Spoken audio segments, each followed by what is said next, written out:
이스라엘 백성들이 출애굽을 해서 이제 하나님이 약속하신 가나안 땅으로 이렇게 행진하고 진행하는 중에 이 바란 광야 가데스라고 하는 곳에 도착을 했습니다.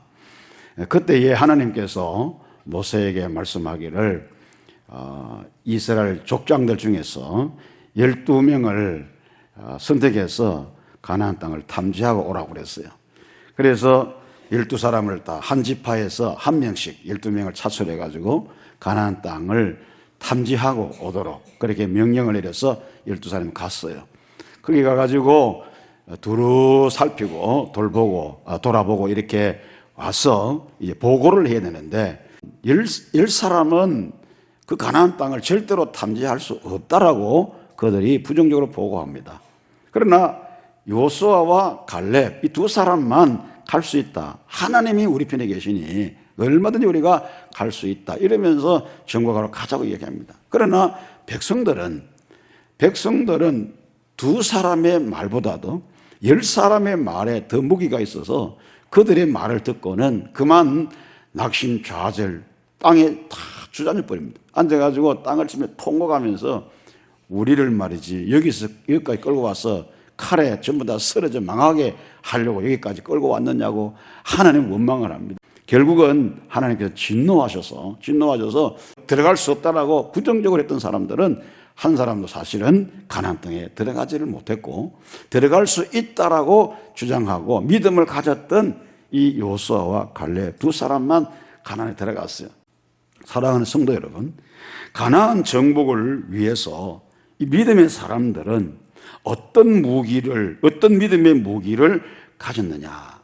이 두 사람은 하나님의 약속을 전적으로 신뢰하는 믿음을 가졌다는 사실입니다. 하나님께서 약속하신 약속, 이것을 전폭적으로 신뢰하는 믿음. 이 믿음이 바로 가나안 정복의 놀라운 역사를 가져왔다는 사실입니다. 요수아와 갈렙은 힘으로도 안 되지만은 자기들의 능력으로도 안 되지만은 그러나 오직 여호와 하나님께서 하시게 되면 된다라고 하는 이 믿음을 그들이 가졌습니다. 여호와께서 우리를 기뻐하시면 우리를 그 땅으로 인도하여 들이시고 그 땅을 우리에게 주시리라. 이런 믿음을 가졌어요. 하나님께서는 가나안 땅을 아브라함 때부터 주신다고 약속했어요. 이건 하나님께서 약속하신 약속의 땅이에요. 그리고 애굽에서 나올 때도 젖과 꿀이 흐르는 땅을 주신다고 하나님이 약속을 했어요. 그렇기 때문에 가나안은 하나님의 선물입니다, 여러분. 그런데 백성들은 보이지 않는 하나님의 존재와 그 약속보다도 보이는 감각의 도움이 더 필요했습니다.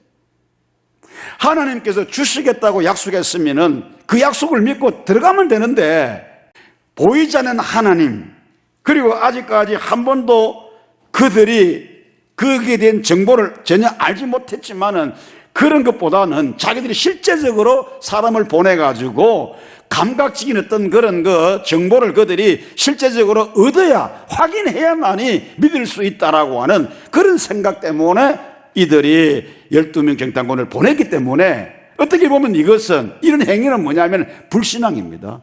하나님을 불신하는 불신앙입니다, 여러분. 하나님께서 주시겠다고 했으면 믿으면 되잖아요. 그걸 믿고 내가 실행에 옮기면 되는데 그거를 믿지를 못하고 사람을 보내가지고 확인한 다음에 우리가 들어가겠다, 확인한 다음에 들어가겠다 라고 하는 이런 생각은 하나님이 약속하신 그 약속을 신뢰하지 못하는 불신의 모습이라고 할 수밖에 없다는 사실입니다, 여러분. 오늘 성도 여러분, 우리도 인생을 살다가 보면 자주 이런 경험을 하게 될 때가 있습니다. 가장 결정적인 순간에 마음속에 있는 불안이나 공포가 소위 신중해야 된다고 하는 미명 아래 좀 더 알아보자는 정보를 요구할 때가 있습니다. 여러분 그렇지 않습니까? 우리가 교회에 일하다가 보면 교회에 어떤 중대한 문제를 놓고 인원하다가 보면 이럴 때가 있어요. 어떤 분들은요, 믿음으로 합시다, 하나님 믿고 합시다 라고 하는 사람이 있는가 하면, 그런데 이런 사람들은 절대 다수가 아니에요. 항상 보면 이런 사람들은 뭡니까? 소수예요. 그런데 대다수가 뭐냐면은 좀 더 신중하게 합시다. 신중하게 하면 좋은데 좀 더 신중하게, 좀 더 알아보고 신중하게 합시다. 그래가지고 하나님께서 약속하시거나 하나님이 위대하신 전능하신 능력이신 그런 부분들은 전혀 머릿속에 어색하지 않고 우리가 좀 더 정보를 알아보고, 그래서 그게 뭐냐, 정보 이런 부분에 더 신뢰하고 알아보고 나서 신중하게 합시다 이러거든요. 만일에 그래 결정해 놓으면 일을 할 수가 없고 결국은 그것을 포기해버리는 그런 경우들이 있습니다, 여러분. 그러나 우리에게 있어서 정확한 정보는 세상의 그 어떤 것이 아니라 하나님이요, 그의 기록된 말씀인 것을 우리가 알아야 합니다. 그렇기 때문에 하나님의 약속을 믿는 믿음은 우리의 마음의 공포를 제거해주고 용기 있는 결심을 내려서 행동으로 옮기게 하는 것입니다. 나름대로 사람마다 다 내가 정복해야 될 그런 가난들이 다 있습니다, 여러분. 그런데 그 가난을 내가 어떻게 해서 정복할 것이냐 할 때에 오늘 이 여호수아와 갈렙이 가졌던 이런 믿음, 하나님께서 약속하신 그 약속을 전적으로 신뢰하는 믿음을 가지고 하나님을 바라보고 나간다고 하면 어떤 세상적인 정보나 세상의 어떤 것을 우리가 의지할 것이 아니라 신뢰할 것이 아니라 나와 함께 하시고 내게 은혜를 주시고 지금까지 신령한 은혜와 땅에 기름진 복으로는 항상 나와 함께 하신 그 하나님을 내가 신뢰하면서 그분이 말씀하신 약속, 그게 뭡니까? 바로 우리에게 주신 이 말씀이잖아요. 이 말씀이 약속의 말씀 아닙니까? 그래서 이런 약속의 말씀을 전적으로 신뢰하고 이 약속의 말씀을 붙들고 우리가 하나님을 신뢰하고 나아간다면 반드시 우리가 추구하는, 저와 여러분들이 추구하는 그런 가난을, 나의 가난을 정복할 수 있으라고 확신합니다. 하나님의 약속을 전적으로 신뢰하는 믿음으로 여러분들이 추구하는 가난을 반드시 정복해 나갈 수 있기를 주님의 이름으로 축복합니다.